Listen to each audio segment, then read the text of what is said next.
গোপন খবরের ভিত্তিতে মধুপুর থানার পুলিশ শনিবার সকালে মধুপুর বাজার সংলগ্ন এলাকায় বাবুজিৎ সরকারের বাড়ি থেকে অভিযান চালিয়ে ৬০,০০০ টাকার অধিক বিভিন্ন ব্র্যান্ডের বিলেতি মদ সহ বাবুজিৎ সরকারকে গ্রেপ্তার করেন।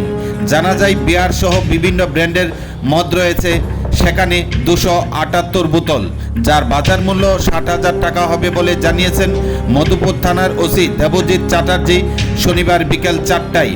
গত কয়েকদিন যাবৎ বিভিন্ন এলাকায় অভিযান চালিয়ে মধুপুর থানার বড়বাবু দেবজিৎ চ্যাটার্জির নেতৃত্বে বেশ সাফল্য আসতে শুরু করেছে। ইতিমধ্যে তিনি গোপন আস্তানায় হানা দিয়ে লক্ষ লক্ষ টাকার মদ এবং গাঁজা চারাও ধ্বংস করেছেন। তবে তিনি জানান আগামী দিনেও মধুপুর থানার সে অভিযান জারি থাকবে।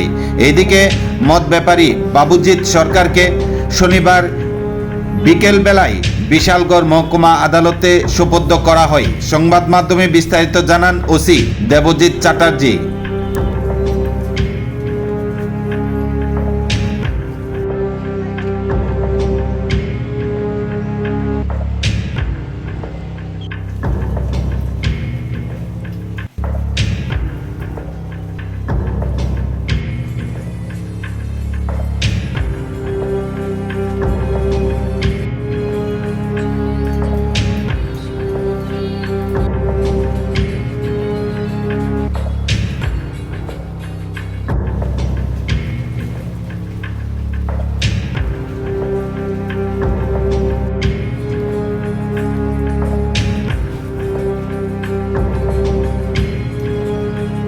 আজকে সকালে গোপন সংবাদের ভিত্তিতে মধুপুর থানার পক্ষ থেকে একটি মদ বিরোধী অভিযান করা হয়।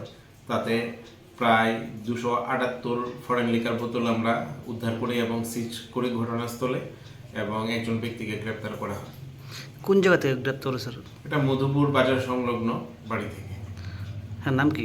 ওর নাম বাবুজিৎ সরকার, বাড়ি মধুপুর। স্যার কী কী ব্র্যান্ডের মাল পাওয়া গেছে এখানে?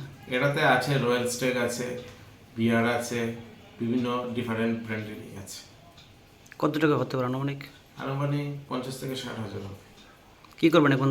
তাকে গ্রেপ্তার করা হয়েছে তো কী করবেন এখন? এখন আদালতে ফরওয়ার্ড করা হবে।